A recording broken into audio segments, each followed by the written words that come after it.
Aujourd'hui, le 13 décembre, c'est un jour très spécial. C'est la Sainte Lucie. Chaque année, mon ami m'apporte des petits pains au safran. Ils sont si bons. C'est que mon amie est suédoise et dans ce pays-là, le 13 décembre, c'est la Sainte Lucie. C'est un jour aussi important que la Saint-Nicolas à Fribourg. J'ai voulu connaître un petit peu mieux l'histoire de Sainte Lucie. Alors j'ai pris mon livre des saints et le langage utilisé était très compliqué. Alors mon ami m'a fait parvenir une version plus moderne de la vie de Sainte Lucie. Je vais vous la lire. Alors, bien sûr que je l'ai gardée précieusement dans mon livre des saints. Alors, voilà.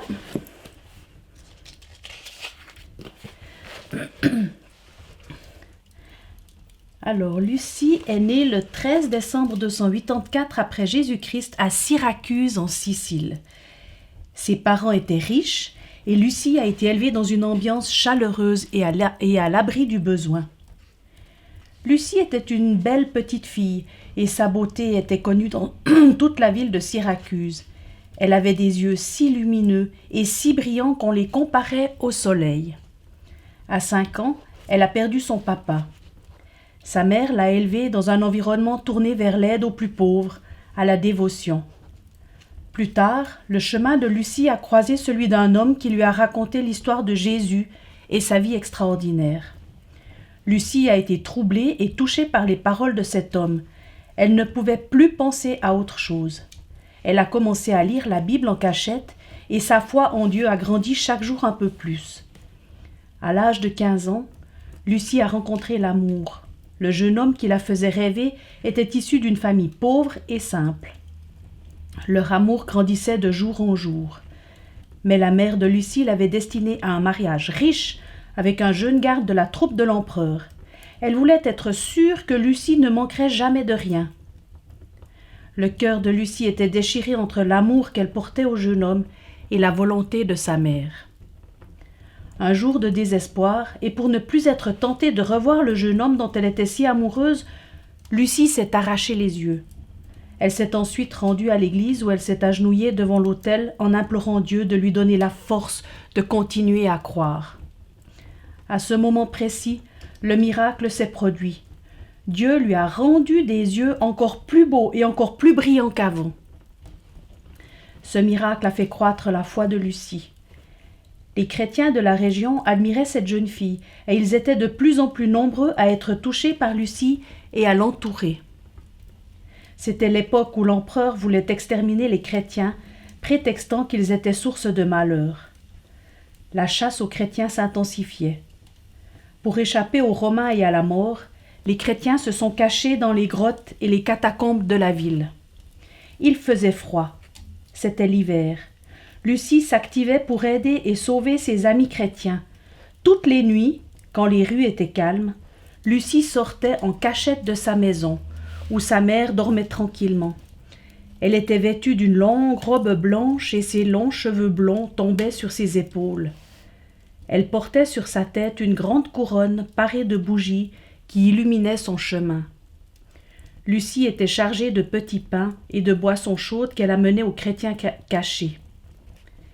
À l'âge de 18 ans, Lucie était devenue une belle jeune fille bientôt prête pour le mariage avec le capitaine de la garde de l'empereur. Sa mère est tombée gravement malade. Tous les jours, Lucie a prié et imploré Dieu de sauver sa mère. Elle s'était promise que si sa mère guérissait, elle consacrerait toute sa vie à Dieu. Et le miracle s'est produit. Sa mère a guéri. Lucie a réussi à convaincre sa mère de vendre tous ses biens pour en donner le bénéfice aux pauvres et de confier sa vie à Dieu. Sa mère a accepté. En revanche, son futur mari s'est mis en colère. Bien que Lucie soit sa promise, il a décidé de la dénoncer à l'empereur et de la livrer aux soldats. Le crime de Lucie était sa foi en Dieu. Les soldats ont trouvé Lucie assise sur un banc, dans un parc, au milieu de la ville. Malgré leur force et leur obstination, ils ne sont pas arrivés à arracher Lucie de son banc. Elle était comme soudée à la terre, impossible de la déplacer d'1 centimètre. Les soldats ont décidé de la brûler sur un bûcher. Ils sont allés chercher du bois, ils en ont entouré le banc et ils ont mis le feu. Les flammes entouraient Lucie et léchaient ses habits. Lucie restait indemne et immobile au milieu des flammes. Ses yeux brillaient de 1000 feux. La panique s'est emparée des soldats. Finalement, le capitaine, effrayé, a pris son épée et lui a tranché la gorge. C'est ainsi que Lucie est morte le jour de ses 20 ans, le 13 décembre 304. Depuis ces événements, Sainte Lucie rend visite à ceux qui l'attendent chaque année le 13 décembre.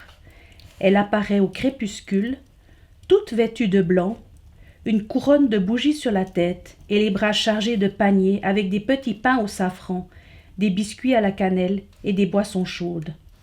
Lucie et son cortège de fidèles chantent en s'avançant dans la nuit et remplissent les cœurs de lumière, de chaleur et d'espoir.